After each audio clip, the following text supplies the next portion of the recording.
Hi, podcast listeners. Welcome to the A World of Difference podcast. We have so many guests on this show making a difference in our lives, making a difference all around the world with the expertise that they bring. And yet so many of you are reaching out to me saying, you want more. It's not enough just what we're putting on these podcast episodes for you. And so I am here to extend a very warm welcome to you to our Difference Maker community, where you can join for as little as $5 a month to get all this extra content. Out the gate, you're going to get 30 plus minisodes of exclusive content not available for the regular podcast listeners, and an exclusive minisode every month. And you'll get exclusive voting power to help us pick podcast topics and more. And that's at our Changers tier. There's 3 different main tiers and then an extra larger tier. But whatever tier that you join at, you will be included in this extra content. And I know that many of you are wanting to go a little bit deeper. And so even though it gets a little wild in there sometimes because of how deep we go, I want you to join us there. This extra content is very special. It means a great deal to me to be a part of this community with you. And I would love to just exchange ideas or perspectives that you have around these different episodes. And that's the place where we do it. So please show up to our Difference Maker community. Give us $5 out of your pocket every month. And I think that you'll have a lot of fun in there because we do. And I would love for you to join us. So go to patreon.com/A World of Difference to join us there.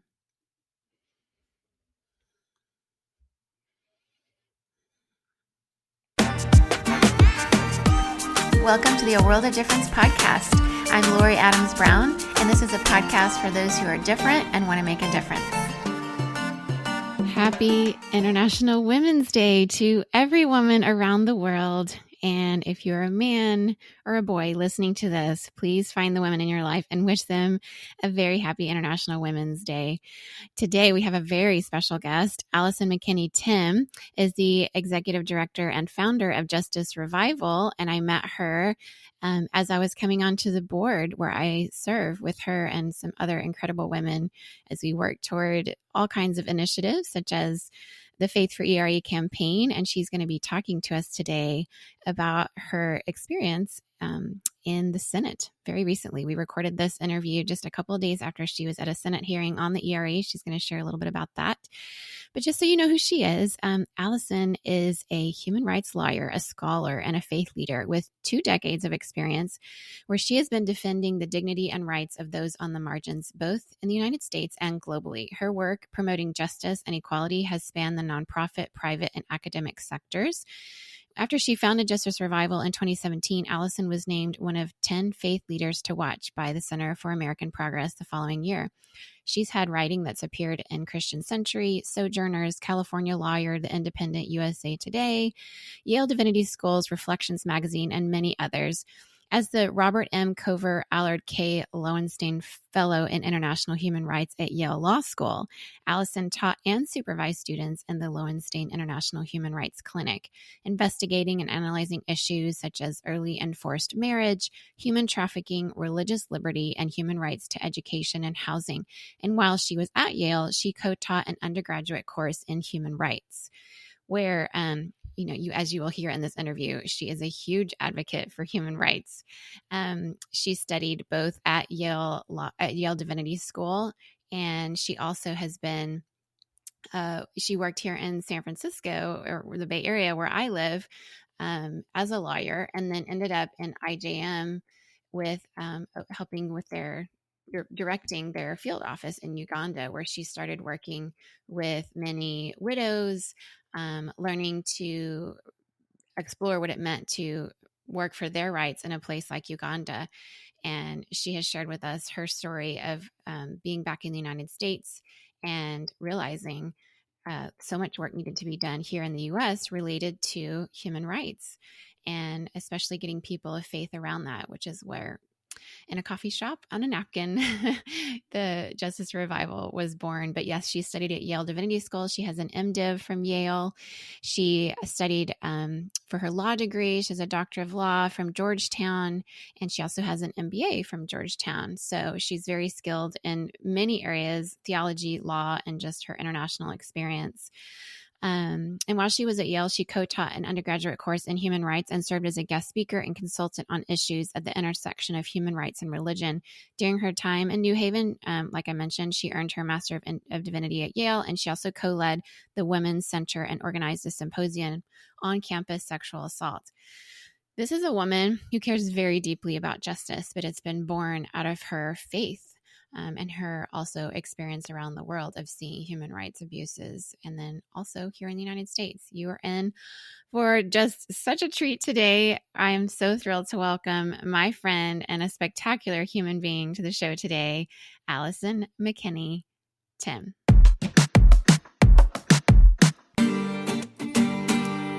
A very good morning to you, Allie. Welcome to the A World of Difference podcast today. Good morning, Lori. It's great to be with you. Thanks for this invitation. Well, you're welcome. We're on opposite coasts today, but we are on the same page in our minds and hearts about what we're going to talk about. It's the beginning of Women's History Month, and we're celebrating International Women's Day.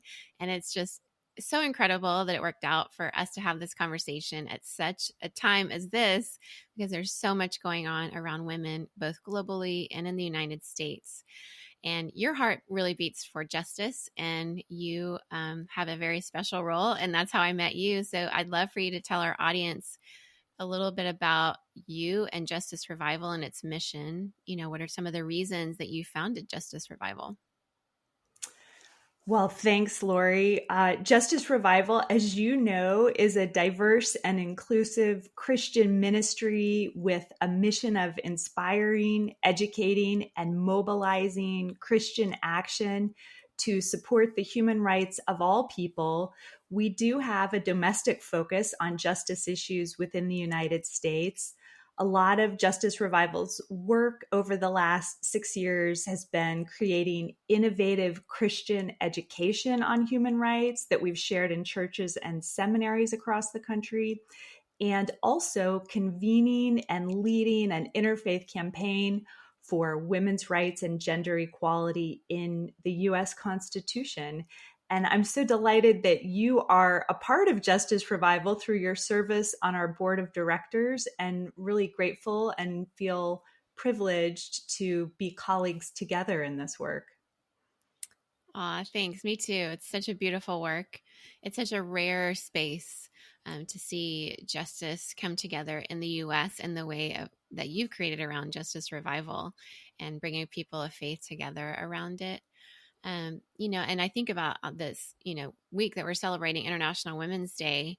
And I'm curious to know, what do you believe are really the most pressing issues facing women today, both here in the United States and globally? That's an important question. When I think about issues facing women globally and in the US, first of all, it takes me back to my overseas experience because, like you, Lori, I've spent some chapters of my life and work in other parts of the world. For me, that's been sub-Saharan Africa, where I worked in Uganda and various other countries throughout the region, always on gender-based rights violations. Before founding Justice Revival about 6 years ago. And what I see in terms of common themes globally and in the United States are, first of all, safety. There is an ongoing need to address problems of gender-based violence, sexual and intimate partner violence in particular, which affect still staggering numbers of women globally, and also in the US, where 1 in 3 women are affected. I see concerns about provision, women being able to earn a livelihood and take care of their families. That is always a foremost concern for poor and low income women.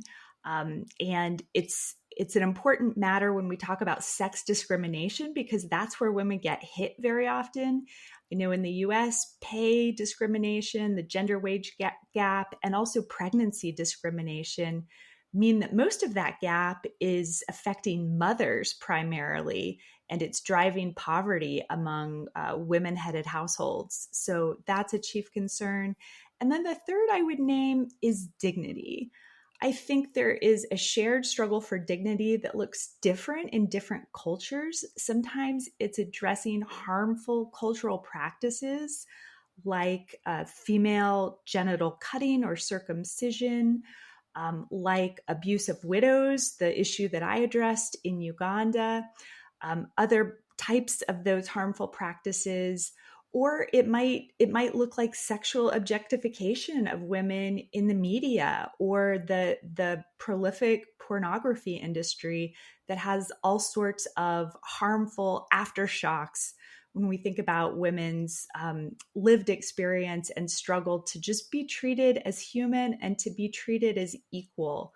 So those are three important issues that I think affect every country in the world and are certainly a very live struggle in the United States as well. Yes, unfortunately, it's true. For those of us who've done work with women around the world, we've seen all kinds of things. And yet, if we're honest, we're seeing all kinds of things here in the United States, although we often want to point fingers elsewhere. We certainly have much, much work to do here. Which brings me to my next question for you, which is that you recently submitted a Faith for ERA written testimony at the Senate Judiciary Committee's hearing on Equal Rights Amendment very recently. And so I'd love for you to explain, what the ER is and why it's important to enshrine equality in the U.S. Constitution. So, the Equal Rights Amendment to the US Constitution, because I know you have a global audience, so a lot of folks may not know this issue if you're outside the US, but this is a proposed reform or addition to our national constitution. We have a very old constitution. And at the time it was created, women were not nearly treated as equal citizens. Women didn't have the right to vote. Women didn't enjoy many rights of citizenship. In fact, women had status closer to property than to citizens under our common law heritage, sadly. And so this is a reform that's really needed to correct that clear injustice. It's a reform that's needed in order to afford women a basic equality of citizenship rights. The reform is very brief. It's a very short amendment. And I can even tell you the relevant language. It simply says equality of rights under the law shall not be denied or abridged by the United States or by any state on account of sex. And this is a very basic sort of provision. Every constitution adopted following World War II has some sort of protection against sex discrimination or some provision for women's rights. And we're one of a few countries that lacks this. So it's important as a matter of principle to begin with, thinking about equality as a foundational principle of justice. It's also very important in practical ways because some of the problems I was speaking of before, violence against women, even problems like female genital cutting, child marriage, still happen in the United States. And our legal system is not set up to enable us to really address those problems. So we've seen some important laws on violence against women and genital cutting struck down by our Supreme Court because the court said there's no basis in the Constitution for our Congress to legislate on those issues. So, one of the really clear benefits of the ERA is that it explicitly empowers Congress to take legislative action to ensure women's rights are protected. It also provides a new standard, a new guideline for courts to use, including our Supreme Court, when they're assessing similar issues and cases that come before them. So we think it's long overdue. It's been 100 years in the making, actually. This year is the 100-year anniversary of the introduction of the ERA by a suffrage advocate, Alice Paul, way back in 1923. It's been 50 years since our Congress passed the measure that's under consideration now. And what better time to finally bring it to fruition and bring the United States into the democratic 21st century mainstream? Yes, absolutely. When you explain it like that, I think it feels so cut and dry. Why in the world would the U.S. Government not have passed this 100 years ago or even 50 years ago? And why is it 2023 and we're still struggling? And so the reality is, in the history, there have been some opponents such as Phyllis Schlafly, and there's currently opponents to this ERA that, are arguing it's unnecessary or it could have some unintended consequences. So how would you respond to those concerns that have been raised? Well, you mentioned two objections that have been raised and continue to be raised.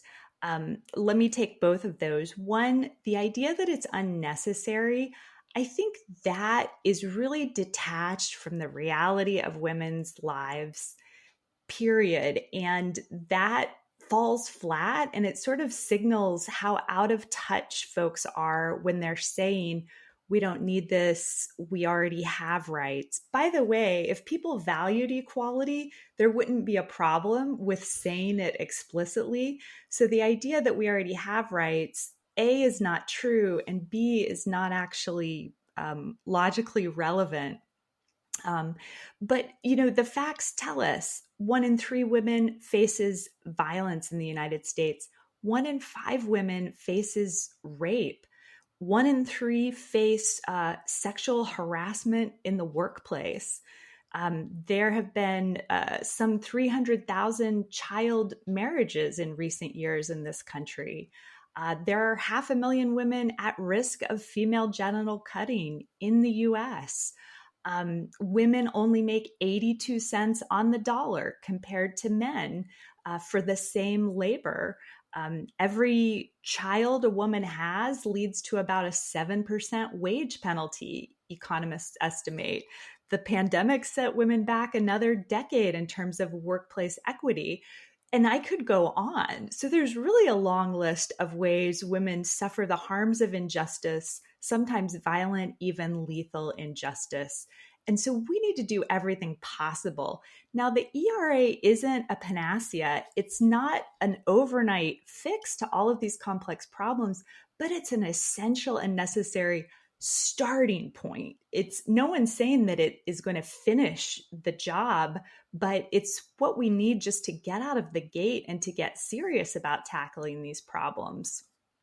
Now, you mentioned a second objection, which was, would there be unintended consequences? And this is really timely because I was just in a US Senate Judiciary Committee hearing on Tuesday. They had a public hearing, and a Republican member of the Senate raised this objection. But I think this too is misguided. Here's why.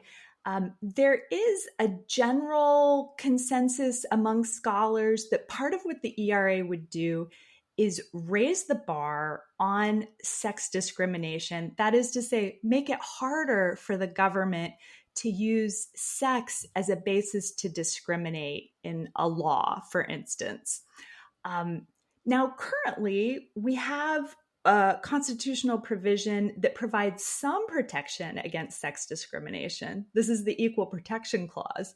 It just doesn't protect women equally, ironically.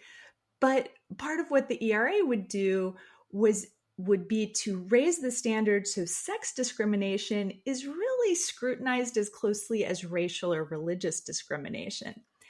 That doesn't mean that there can never be distinctions between how women and men are treated. It means, however, that those distinctions need to be well justified. They need to serve a compelling interest, but it doesn't eliminate the possibility altogether.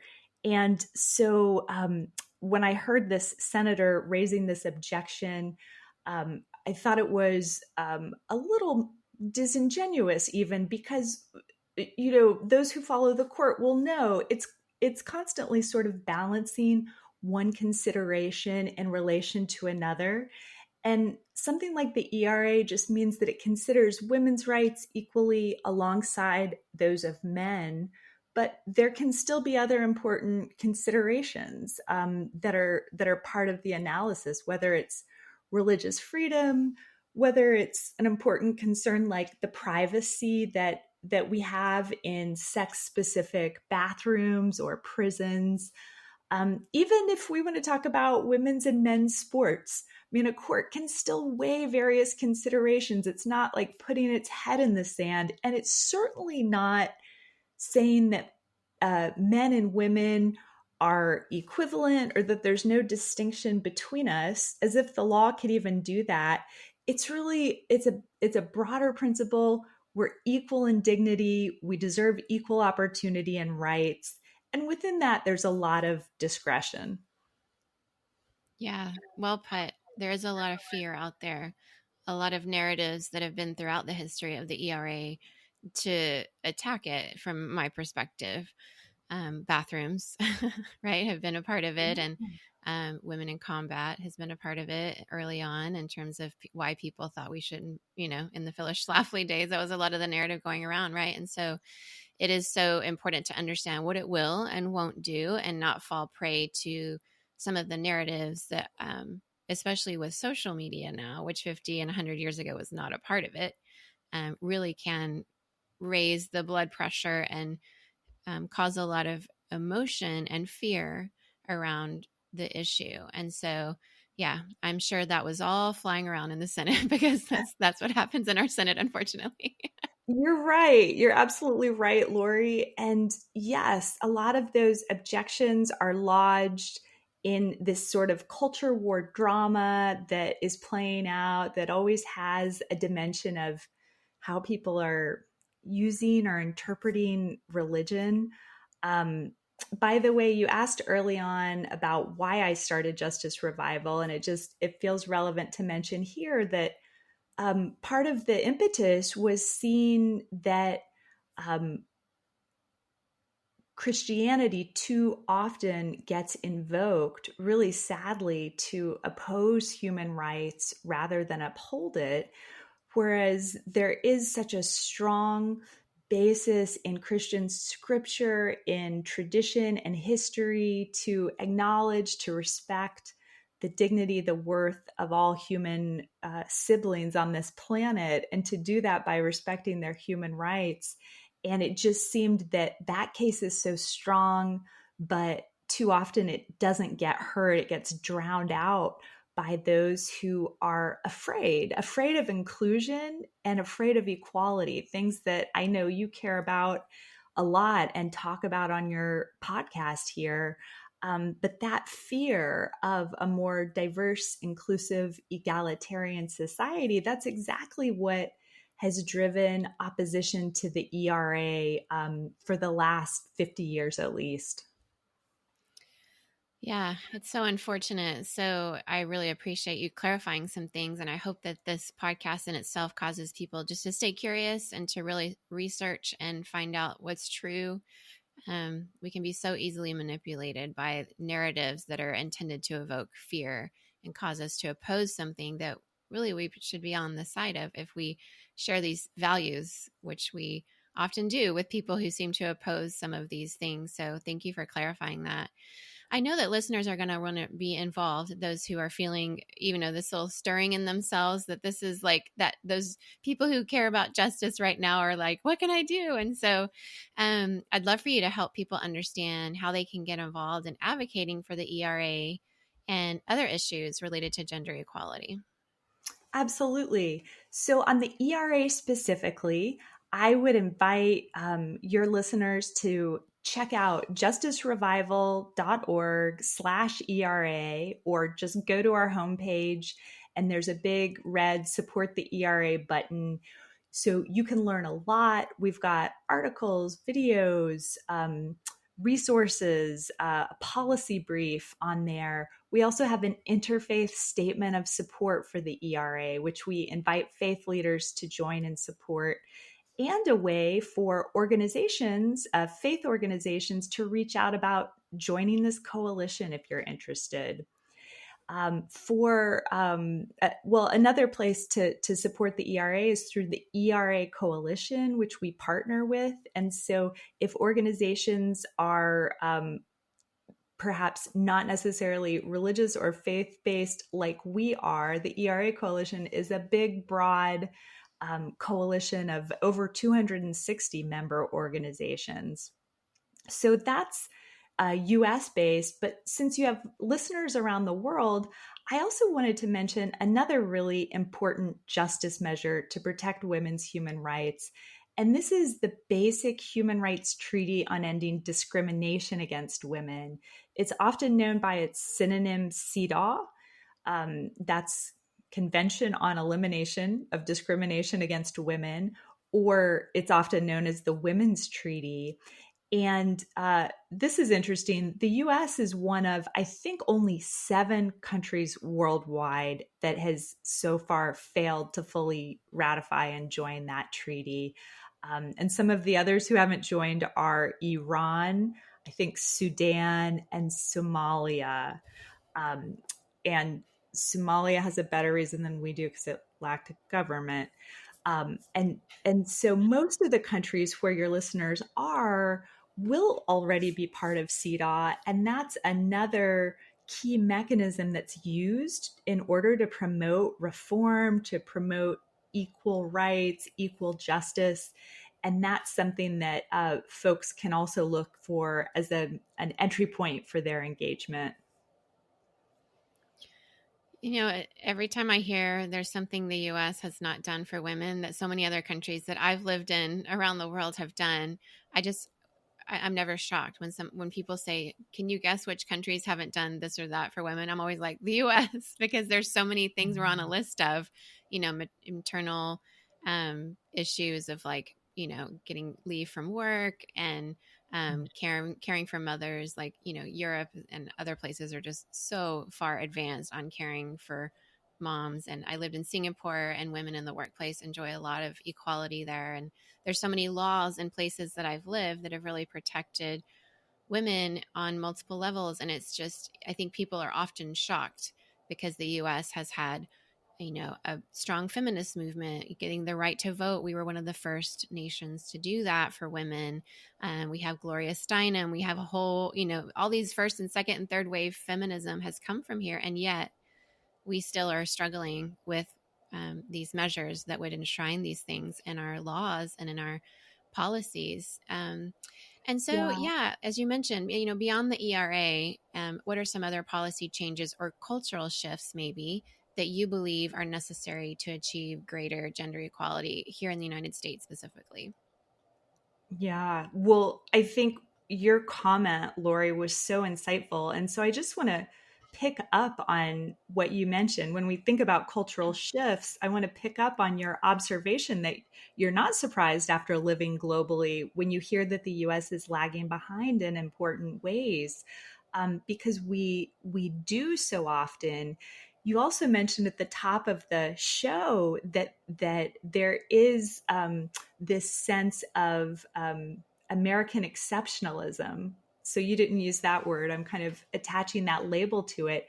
But I agree that there is a sort of an American tendency or desire to think of ourselves as a world leader on human rights. And that stands in real tension with a way we resist accountability and resist commitment in important ways. And that too was part of what inspired me to think about forming a human rights organization that has a domestic focus, because the value that comes up for me there is thinking about taking the plank from our own eye first.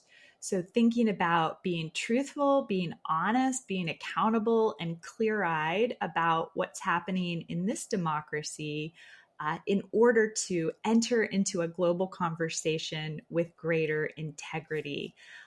So that's one cultural shift that I would like to see. I would like to see Americans thinking about how to do human rights here at home. I'd like to see us thinking more about human rights in general, because I've found that in many foreign countries, there tends to be a higher level of fluency or literacy. Um, I'd be interested to know if you've seen this, but I've seen that a lot of times our mission partners in other countries are more familiar and comfortable with a human rights approach to justice than I think a lot of us are in the United States. So that's really one of the big cultural shifts, as you know, that we're seeking to foster at Justice Revival is deeper commitment to human rights, and especially within the Christian community, because sadly, again, a lot of the resistance to not only women's human rights, but things like the Convention on the Rights of the Child, and a number of other human rights treaties or laws, there is a right wing religious resistance to those reforms in this country. And that's, again, why it feels so important to speak from a commitment to Christian faith, guided by Christian values, to speak about human rights as an important touchstone and guidepost for justice. Yeah. So good. We value different perspectives here on the A World of Difference podcast, but ultimately we understand that so many of us have the same goal and the same values, and we're trying to come together even though we're different, right? And so whether you're Catholic or Protestant, evangelical, white evangelical, I think that we can center, as you mentioned in the beginning, about how your Christian faith has taught you what it means for the dignity of a human life, that we're all siblings on this planet. And I hope that's something we can keep in mind as we listen, even if it, the nuance may sound different for each of us, right? And so, but with Justice Revival, I'd be interested to know, what are some of the biggest challenges that are you're facing as you lead Justice Revival, and maybe similar organizations that are working towards social justice. How specifically could individuals and communities support this work? Hmm. So, some of the challenges I think that we face and other organizations like ours, one would be raising awareness about the work we do in the media. A lot of times, those who are protecting the status quo or trying to resist justice reforms tend to be bigger, better funded, more institutionally connected with the media. And so we are in a bit of a David versus Goliath at times on that front. Another positive challenge we always have is just identifying like minded leaders who might want to join us, be part of this cause, and help to lead and grow and cast the vision for the organization. I was so glad that we met you through this work along the way and that you came on board last year. And we're just hopeful to continue growing this circle of good people who are ready to lead. And then the third challenge I would mention, I think always in ministry and nonprofit work, is we raise the support, the financial support year after year. We do that each year, and God has really blessed us and has grown this organization year over year. And it takes a lot of faith, as I think you can appreciate and relate to as well. And so, if people are looking for just a ready way to lend their support, that's also a way to be part of this by making a gift if you're moved to do that and in a position to do that. Yes, it's such a great organization to support. I can vouch for this. So please check out justicerevival.org and find out ways that you can support. We just finished a few months ago our year-end giving campaign, and it was a joy just to connect with people who've supported Justice Revival for many years and talk to some new people as well. There's a lot of momentum right now, and it's very exciting, especially around what's happening with the ERA. I wanted to know, as somebody who studied both theology and law, which is an interesting and unusual combination, maybe especially for a woman, how do you think your different professional experiences inform your approach in advocacy and activism? Hmm. Well, I started on the law side, and that was a subject I studied as a young person in my early and mid 20s. So I feel like that gave me a strong professional framework that is still very influential. And law is great in sort of the logical rigor, the analytical components. It it does also involve like a lot of interpretive methods. Like sometimes when we read the Bible and we use different methods, law brings that dimension too, and some room for creativity. Um, so I love being a lawyer, and I've always really enjoyed the approach that I've learned through the legal profession. Um, Also, getting into this work as I did, leading a field office in Uganda where we worked with widows and orphans and defending their rights against attack by more powerful people in their communities, I really saw on a very human level, firsthand, up close, how high the stakes can be when any group of people faces discrimination, faces violation of their rights. So I really carry that with me, like a sense of what the human cost is. When we're talking about discrimination against women, um, sometimes in the ERA debate, people speak as if it's a luxury, but it actually, when you get down to it, I mean, this affects people's ability to survive and feed their families and just get by and to be safe and to live without fear.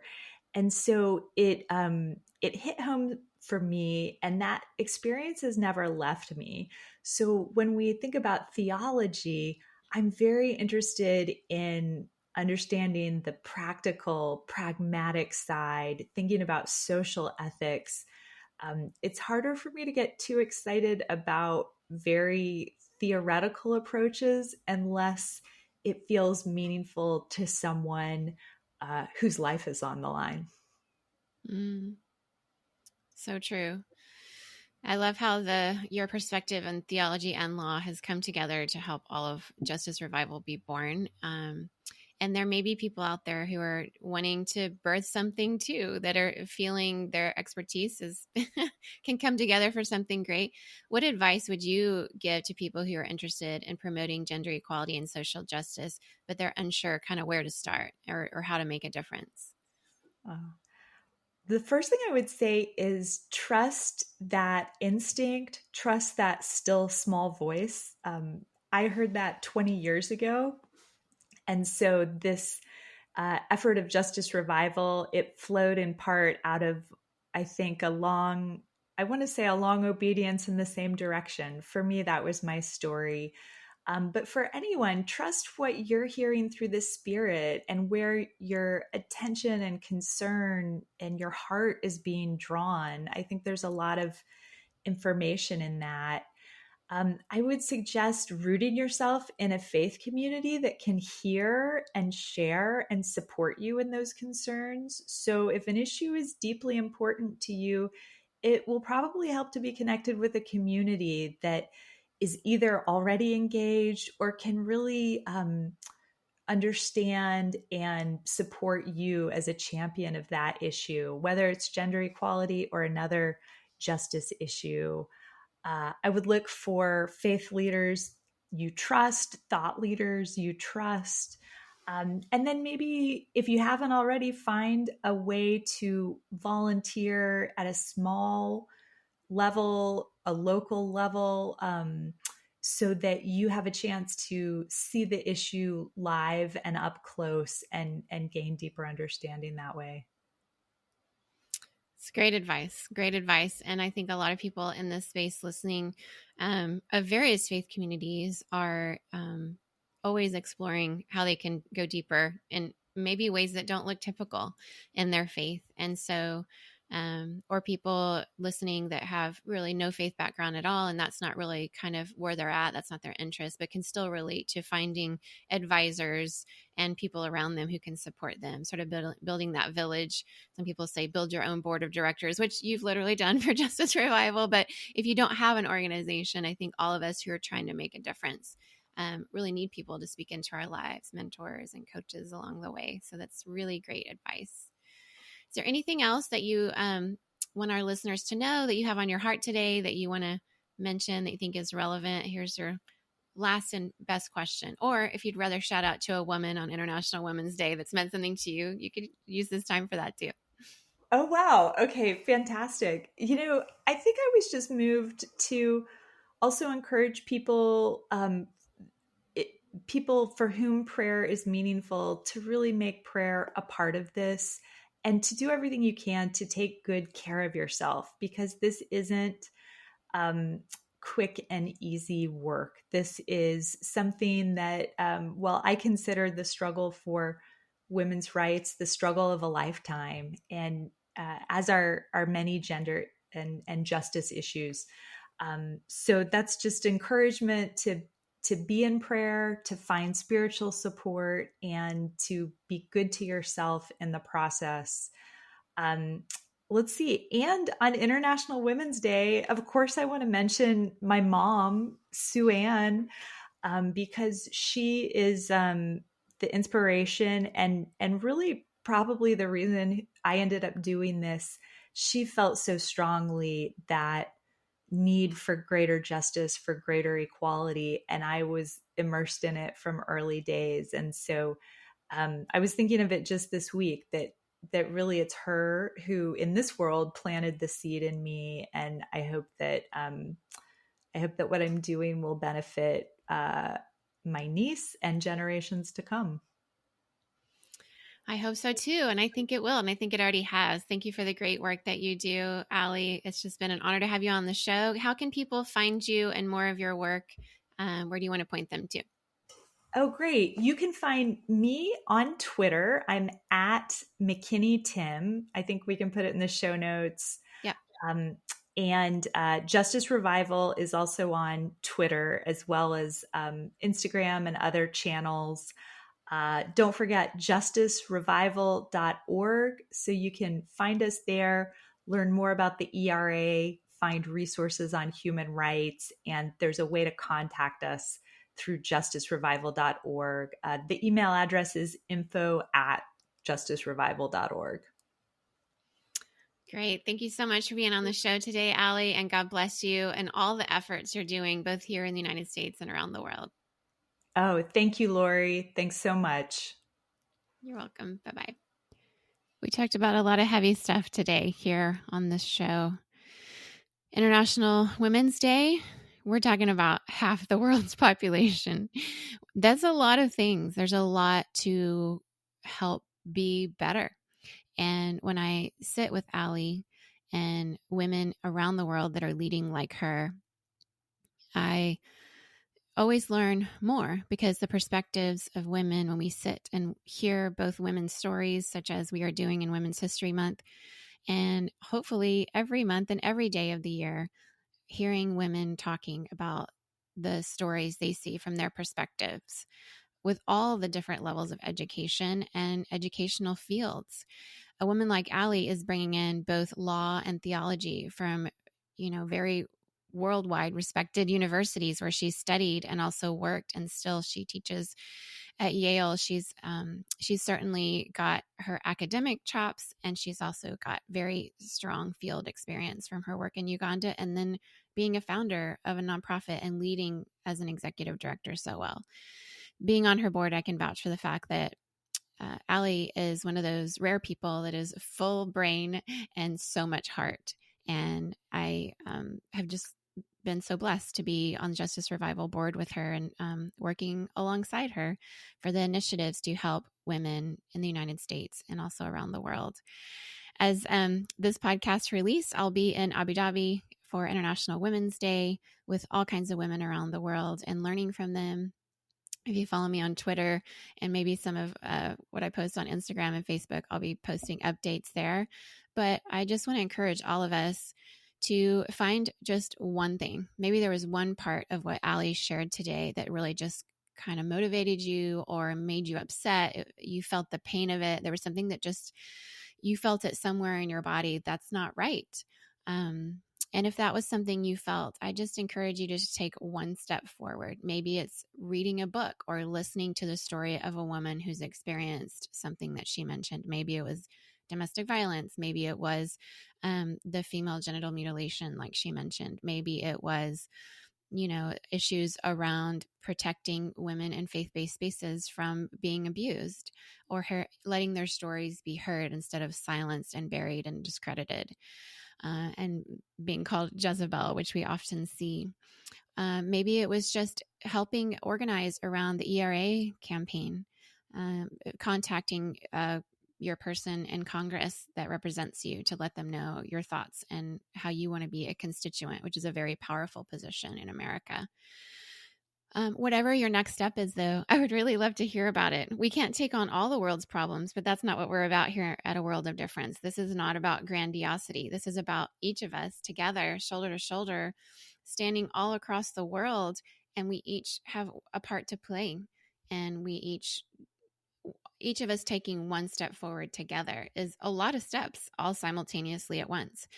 And when we bring our differences, whether it's you're a man and listening to the perspectives of women, or whether it's you're a woman and listening to the perspective of a woman of a different culture, language, faith background, educational experience, or socioeconomic status, we all bring differences. Maybe you are listening to people with differing abilities and you're trying to be an advocate for women with differing abilities, either in the workplace, in education, in healthcare.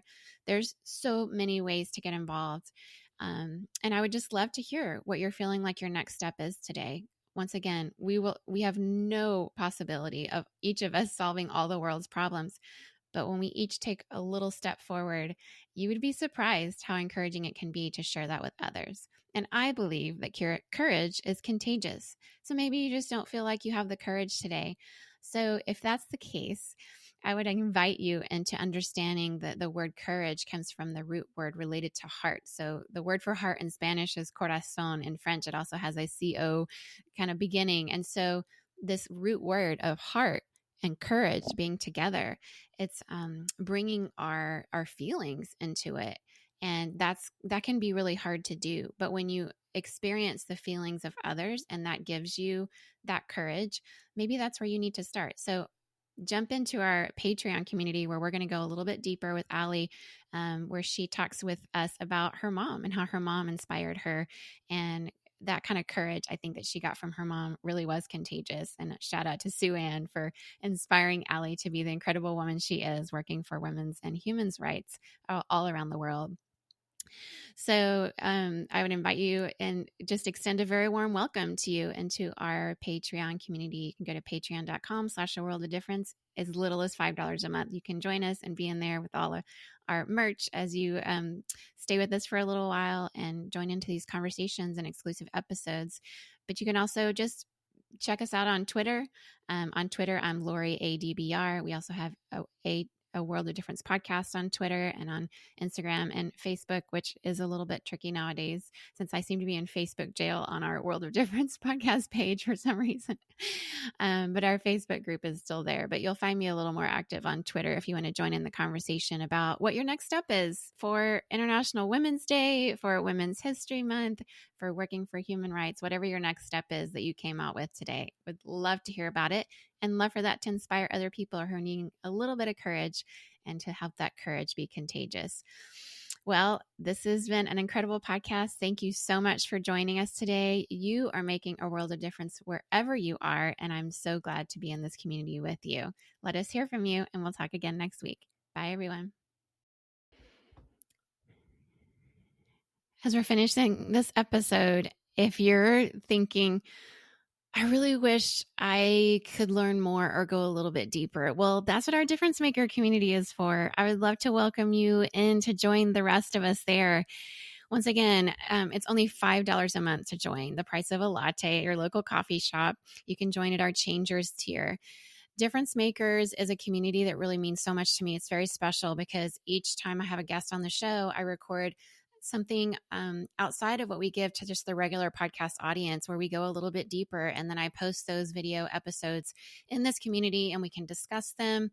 But also at the very beginning tier, which is our Changers tier of this community, you'll get exclusive voting power and help pick podcast topics that give us, more of what we want from your perspective. You'll have access to exclusive 30 plus mini-sodes that aren't out there for the general public. And you'll get every month an exclusive monthly bonus mini-sode. At our Groundbreakers level, which is $10 a month, you can join and get all of that, but also priority access to submit questions to the podcast. And you'll get an additional 2 exclusive monthly bonus mini-sodes. And at our Trailblazers tier, which is $15 a month, the price of 3 lattes a month, you can get all of that, plus also 3 exclusive monthly bonus minisodes, and a patron shout out. So I would love for you to join us at any of those tiers. It'll help you come into this community, be in the midst of all of us, other difference makers, and we'd love to hear your perspective. I certainly would. It's a place to engage more with me and the audience around what you like, what you're resonating with, and once again, go deeper with each of our guests. So please join us in this membership community. I would love to hear your perspective and love to share this extra content with you. So show up at patreon.com/a world of difference.